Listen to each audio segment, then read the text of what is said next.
لبيك اللهم لبيك لبيك لا شريك لك لبيك। প্রিয় দর্শক ও শ্রোতা, আমরা কি এই বিষয়টা জানি জিলহজ মাসের পূর্বেও আমাদের কিছু মৌলিক আমল রয়েছে। এই নখ চুল এগুলো কাটবেন এবং পরবর্তী সময়ে কাটবেন না, তাহলে যালিকা তামামু উদহিয়াতিক। রাসূল সাল্লাল্লাহু আলাইহি ওয়াসাল্লাম বললেন এটা তোমার জন্য হবে পরিপূর্ণ একটা কুরবানির সমান ইনদাল্লাহি সুবহানাহু ওয়া তাআলা, আল্লাহর নিকটে। বাজারে গেলে বা পথে ঘাটে মাঠে যে কোনো স্থানে কিন্তু আমরা এই তাকবীরগুলো পাঠ করে রাসূলুল্লাহ সাল্লাল্লাহু আলাইহি ওয়াসাল্লামের প্রদত্ত যে একটি মৃত সুন্নাতকে যদি আমরা দৃঢ়ভাবে ধারণ করতে পারি, রাসূলের যুগের 50 জন শহীদের সমান সওয়াবের মর্যাদা আমরা কিন্তু পেতে পারি ইনশাআল্লাহ। এই তাকবীরগুলো কোন অবস্থাতে পাঠ করতে হবে এবং এর আমলটা কি, কিভাবে ফজিলত এবং আমরা কিভাবে পাঠ করতে পারি। 9 জিলহজ আসরের সালাতের পর থেকে নিয়ে আইয়ামে তাশরিক 13 জিলহজের শেষ পর্যন্ত যে তাকবীর পড়া হয়, এটা আমরা সবাই প্রচলিত এবং সবাই জানি আলহামদুলিল্লাহ। জিলহজ মাসের চাঁদ ওঠার সাথে সাথে 1 তারিখ থেকে নিয়ে 13 তারিখ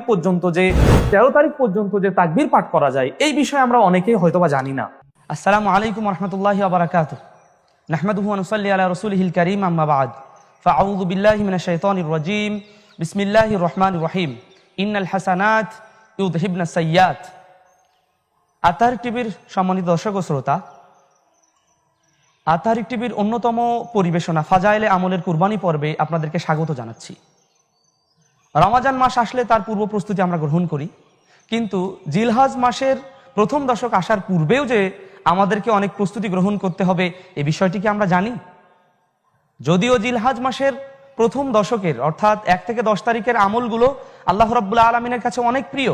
সাহাবারা প্রশ্ন করলেন, ইয়া রাসূলুল্লাহ সাল্লাল্লাহু আলাইহি ওয়াসাল্লাম, ওয়ালাল জিহাদু ফি সাবিলিল্লাহ।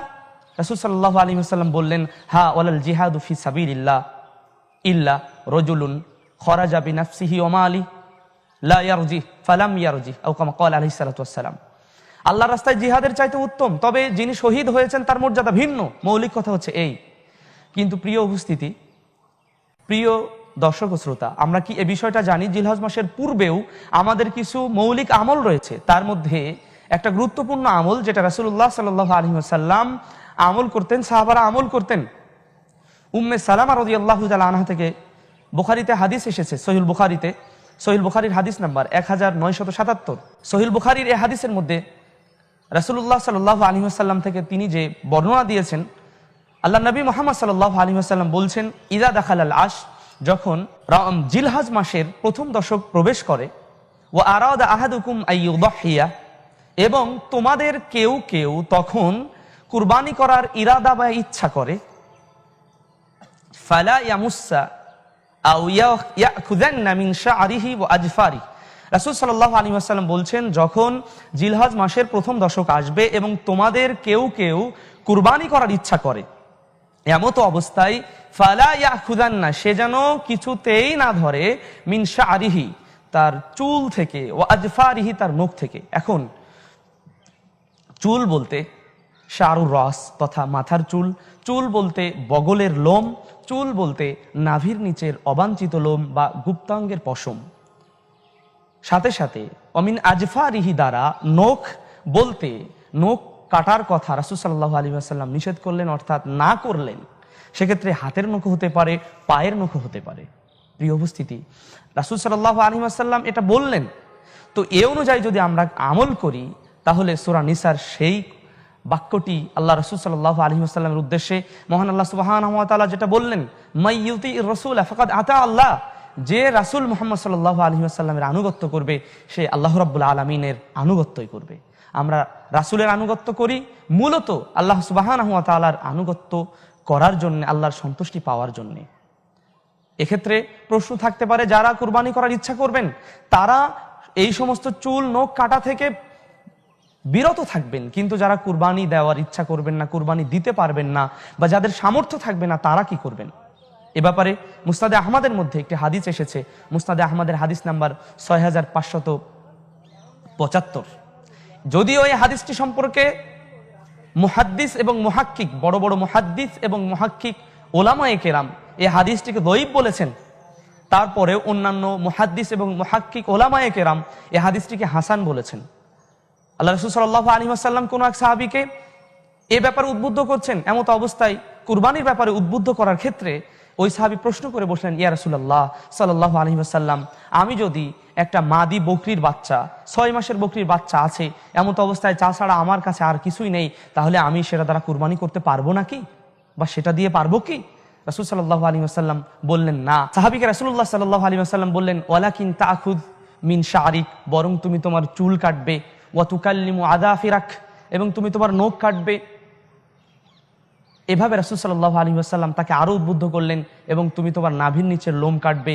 এভাবে তুমি যদি করতে পারো, ফাযালিকা তামামু উযহিয়াতিক ইনদাল্লাহি সুবহানাহু ওয়া তাআলা, তাহলে পরিপূর্ণ কুরবানির নিয়ত তুমি পেয়ে যাবে। সুবহানাল্লাহি ওয়া বিহামদিহি। তাহলে মুসনাদে আহমদের এই হাদিস দ্বারা আমরা বুঝতে পারছি রাসূল সাল্লাল্লাহু আলাইহি ওয়াসাল্লাম বললেন, যারা কুরবানি করতে পারবেন না তারাও যদি এই উদ্দেশ্যে আমল করেন, ইনশাআল্লাহ তারাও কুরবানির সওয়াব পেয়ে যাবে। সাথে সাথে এই সময় মূলত হাজী সাহেবরা মুহরিম অবস্থায় থাকেন, তারা চুল নখ কাটা এই সমস্ত কাটা থেকে বিরত থাকেন, এবং লাব্বাইক আল্লাহুম্মা লাব্বাইক, লাব্বাইক লা শারিকা লাকা লাব্বাইক, আল্লাহর একত্বতা ঘোষণা করেন, আল্লাহর মেহমান হিসেবে তারা থাকেন, সেখানে এই সমস্ত কাটা থেকে তারা বিরত থাকেন। এই ক্ষেত্রে তাদের সাথেও কিন্তু একটা একত্বতা আমাদের তৈরি হয়ে যায়, আলহামদুলিল্লাহ।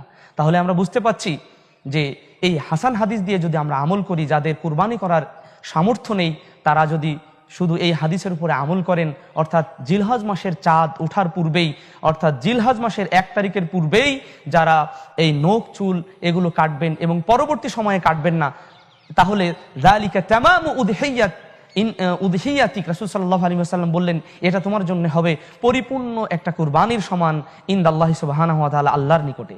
এখন সেটা কখন কাটতে হবে? কুরবানি করার সাথে সাথে আমরা সেই নখগুলো কেটে ফেলবো। যারা কুরবানি করব তারাও কাটবো, পরিবারের সদস্যরা কাটবে, আবার সাথে সাথে কিন্তু যারা কুরবানি করতে পারছি না তারাও আমরা কেটে নেব।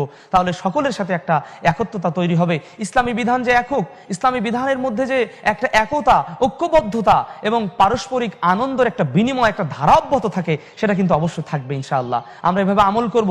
অনেক ক্ষেত্রে দেখা যায় পরিবারের যিনি কর্তা বা যিনি মেইন, তিনি এই আমলগুলো করেন, কিন্তু পরিবারের শিশু সন্তান বা নারীরা যারা থাকেন তাদের এই আমলে উদ্বুদ্ধ করেন না, বা অনেকে আমলটার উপরে ভুরুক্ষেপও করেন না। অথচ রাসূল সাল্লাল্লাহু আলাইহি ওয়াসাল্লাম এত গুরুত্ব দিলেন। রাসূল সাল্লাল্লাহু আলাইহি ওয়াসাল্লাম বলছেন, লা ইয়াখুদান্নাক, সে যেন কোনো কিছুই না ধরে, অর্থাৎ না কাটে। সেটা তার নখ হতে পারে, সেটা তার চুল হতে পারে, সেটা তার পায়ের নখ হতে পারে, হাতের নখ হতে পারে, বগলের লোম হতে পারে, নাভির নিচের অবাঞ্ছিত লোম হতে পারে। সুতরাং আসুন আমরা এই বিষয়টা আমল করার চেষ্টা করি, রাসূলুল্লাহ সাল্লাল্লাহু আলাইহি ওয়াসাল্লামের সুন্নাতের অনুসারী হই, আমরা আমল করি। ফাজাইলে আমল পর্ব থেকে আমরা এই শিক্ষা গ্রহণ করি। আল্লাহ রাব্বুল আলামিন আমাদের আমল করার তৌফিক দান করুন, আল্লাহুম্মা আমিন।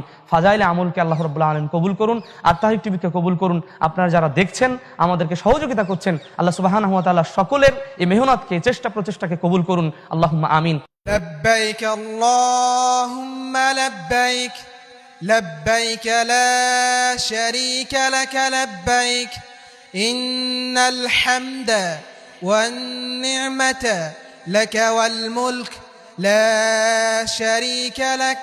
সম্মানিত দর্শক ও শ্রোতা, আলহামদুলিল্লাহ জিলহজ মাস আসলেই আমরা এই তাকবীরগুলো পড়া নিয়ে আলহামদুলিল্লাহ বেশ ব্যস্ত থাকি। কিন্তু এই তাকবীরগুলো কোন অবস্থাতে পাঠ করতে হবে এবং এর আমলটা কি, কিভাবে ফজিলত এবং আমরা কিভাবে পাঠ করতে পারি, উলামায়ে কেরাম এবং মুহাদ্দিসিনে কেরাম বা যারা ব্যাখ্যা করেছেন এই বিষয়ে, এটি বিষয়ে দুটি মত রয়েছে। একটা হচ্ছে তাকবীর মুতলাক তথা সাধারণ, যেটা জিলহজ মাস পড়ার সাথে সাথেই, অর্থাৎ 1 তারিখ থেকে নিয়ে 13 জিলহজ পর্যন্ত পড়তে হয়, যেটাকে তাকবীরে মুতলাক বলা হয়। আর এটা পাঠ করার ক্ষেত্রে রাসূলুল্লাহ সাল্লাল্লাহু আলাইহি ওয়াসাল্লামের বিষয়গুলো আমরা জানি। যদিও জিলহজ মাসের অনেক আমল নিয়ে আমরা কথা বলি বা অনেক আমল সম্পর্কে আমরা জানি, তারপরে বিশেষ যে আমলটি রাসূলুল্লাহ সাল্লাল্লাহু আলাইহি ওয়াসাল্লামের সাহাবী আব্দুল্লাহ ইবনে উমর রাদিয়াল্লাহু তাআলা আন, আব্দুল্লাহ ইবনে আব্বাস রাদিয়াল্লাহু তাআলা আন, এনারা সাহাবায়ে কেরাম যখন বাজারে যেতেন, বিশেষ করে জিলহজ মাসের শেষের দিকে তারা বাজারে যেতেন এবং তাঁবুতে বা হজ্জের ময়দানে বিভিন্ন সময়ে তারা কিন্তু তাঁবুর মধ্যে বাজারে যে এই উচ্চ আওয়াজে আল্লাহু আকবার আল্লাহু আকবার লা ইলাহা ইল্লাল্লাহু আল্লাহু আকবার ওয়ালিল্লাহিল হামদ এটি পাঠ করতেন, আল্লাহ সুবহানাহু ওয়া তাআলার বড়ত্ব ঘোষণা করতেন।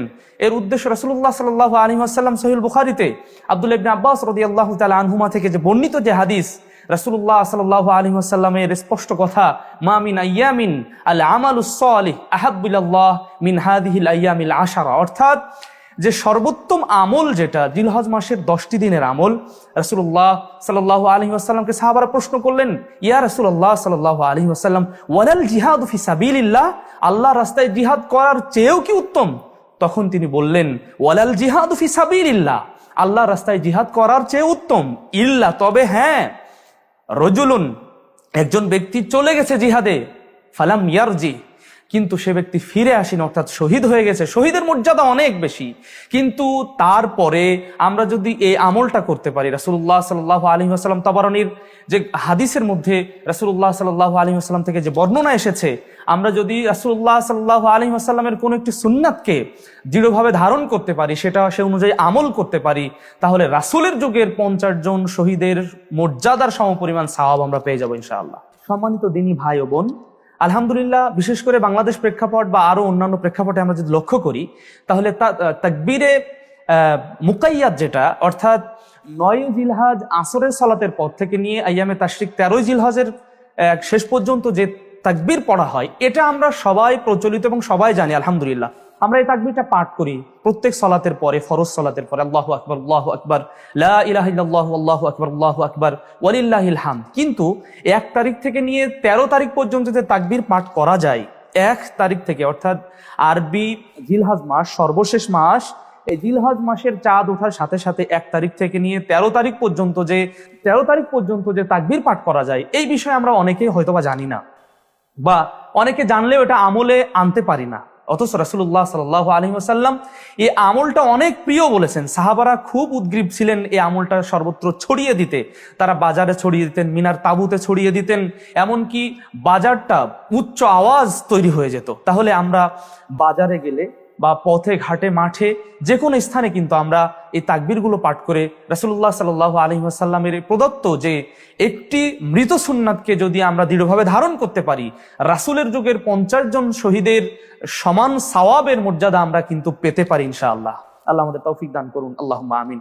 সম্মানিত ভাই ও বোন, বিশেষ করে এই জিলহজ মাসের যে আমলগুলো, আমরা অনেক গুনাহে জর্জরিত, আমাদের গুনার শেষ নেই, সীমা নেই, কিন্তু আমরা যদি অন্যান্য অনেক ভালো আমল করি, আলহামদুলিল্লাহ আমরা ভালো আমল করায় অভ্যস্ত এবং ভালো আমল করতে চেষ্টা করি, কিন্তু যে অন্য যে ভালো আমল অন্য দিনগুলোতে করেছি, ধরুন জামাতে সালাত আদায় করা, ধরুন সাদাকা করা, দান করা, বা আরো অন্যান্য যে ইবাদতগুলো আমরা করে থাকি, সেই ইবাদতের চেয়ে কিন্তু এই ইবাদতগুলো রাসূলুল্লাহ সাল্লাল্লাহু আলাইহি ওয়াসাল্লাম উত্তম বললেন, এবং তিনি বললেন ওয়ালাল জিহাদু ফি সাবিলিল্লাহ, জিহাদের চেয়েও উত্তম।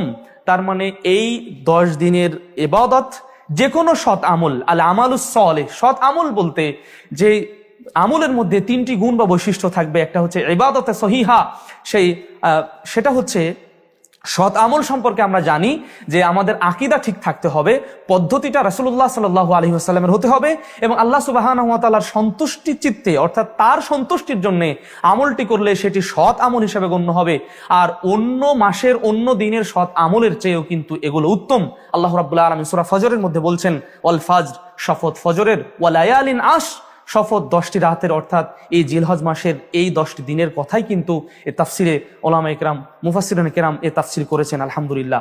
তাহলে আমরা এই 10 দিনের আমল, বিশেষ করে যে মৃত সুন্নাহ প্রায়, অর্থাৎ যে সুন্নাহটি আমরা জিলহজ মাস পড়ার সাথে সাথেই আমাদের যে করতে হবে, এ ব্যাপারে যে হাদিসের তাকিদ এসেছে, এ ব্যাপারে যে ওলামায়ে কেরামের বক্তব্য আছে, আমাদের এই বিষয়গুলো সামনে নিয়ে আমল করার চেষ্টা করতে হবে। আল্লাহ আমাদের তৌফিক দান করুন। সম্মানিত দিনী ভাই ও বোন, এখন আমরা জানার চেষ্টা করি এই যে তাকবীরের বিষয়ে আমরা বলছি, এই তাকবীরটা আমরা কোন পদ্ধতিতে, কিভাবে এবং কয়দিন উচ্চারণ করব, আস্তে নাকি জোরে, উচ্চ আওয়াজে নাকি নিম্ন স্বরে।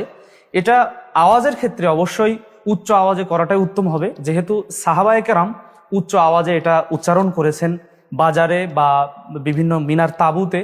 তো আমরা এই তাকবীরটা আরবি মাসের যে জিলহজ মাস, যেটা জিলহজ মাসের 1 তারিখ থেকে নিয়ে 13 তারিখ, অথবা জিলহজ মাসের 9 তারিখ, অর্থাৎ আরাফার যে দিন হয় 9 জিলহজ, আসরের সালাতের পর থেকে নিয়ে 13 জিলহজ পর্যন্ত, অর্থাৎ একটা তাকবীর হচ্ছে সাধারণ তাকবীর, যেটা 1 তারিখ থেকে নিয়ে জিলহজ মাসের 1 তারিখ থেকে নিয়ে 13 তারিখ পর্যন্ত সাধারণ তাকবীর, এবং আরেকটি যেটা সেটা হচ্ছে স্পেশাল বা বিশেষ তাকবীর, যেটা সেটা হচ্ছে 9 জিলহজ, অর্থাৎ আরাফার দিন আসর সালাতের পর থেকে নিয়ে 13ই জিলহজ মাগরিব পর্যন্ত এই প্রত্যেক সালাতের পরপরই ইমাম সাহেব, মুয়াজ্জিন সাহেব বা আমরা যারা মুসল্লি বা আমরা যারা মুসলমান, আমরা সবাই কিন্তু আল্লাহু আকবার, আল্লাহু আকবার, লা ইলাহা ইল্লাল্লাহু, আল্লাহু আকবার, আল্লাহু আকবার, ওয়ালিল্লাহিল হামদ এই তাকবীর পাঠ করতে পারি। তাহলে রাসূলুল্লাহ সাল্লাল্লাহু আলাইহি ওয়াসাল্লামের এই যে বাণী এবং রাসূল সাল্লাল্লাহু আলাইহি ওয়াসাল্লামের সুন্নাহ ধারণ করার যে ফজিলত আমরা পূর্বেই বলেছি, সাথে সাথে আল্লাহ রাব্বুল আলামিনের বেশি বেশি জিকির করা, আযকার করা, এবং এর সাথে সাথেও কিন্তু আমরা তাকবীর, তাকবীর পাঠের সাথে সাথে তাহলিল তথা লা ইলাহা ইল্লাল্লাহ, সুবহানাল্লাহ, আলহামদুলিল্লাহ এগুলো বেশি বেশি পাঠ করতে পারি। তাছাড়া এই আমলগুলোর মধ্যে জিলহজ মাসের 1 থেকে 10 তারিখের আমল যেহেতু রাসূলুল্লাহ সাল্লাল্লাহু আলাইহি ওয়াসাল্লামের কাছে অনেক প্রিয় আমল, অতএব আসুন আমরা আল্লাহ রাব্বুল আলামিনের বরত্ব ঘোষণা করি, রাসূলুল্লাহ সাল্লাল্লাহু আলাইহি ওয়াসাল্লামের সুন্নাতকে দৃঢ়ভাবে ধারণ করি এবং শহীদের মর্যাদা গ্রহণ করার চেষ্টা করি। আল্লাহ রাব্বুল আলামিন আমাদের তৌফিক দান করুন, আল্লাহুম্মা আমিন। এখন আমরা প্রত্যেকেই আমল করে নিজের জীবনকে এখন আমরা এটা আমল করার ক্ষেত্রে শুধুমাত্র নিজেই আমল করব, সাথে সাথে পরিবারের মধ্যেও এভাবে রব তুলতে পারি। আমরা পরিবারে আমরা যে কোনো সদস্য আল্লাহু আকবার, আল্লাহু আকবার, লা ইলাহা ইল্লাল্লাহু, আল্লাহু আকবার, আল্লাহু আকবার, ওয়ালিল্লাহিল হামদ। যিনি বাজারে অবস্থান করবেন, যিনি অফিসে অবস্থান করবেন, যিনি মাঠে অবস্থান করবেন, যার যে কর্মক্ষেত্র রয়েছে তিনি সেই কর্মক্ষেত্রে এই তাকবীরের উচ্চ ধ্বনি এবং উচ্চ আওয়াজ আল্লাহ রাব্বুল আলামিনের বরত্ব তিনি ঘোষণা করবেন।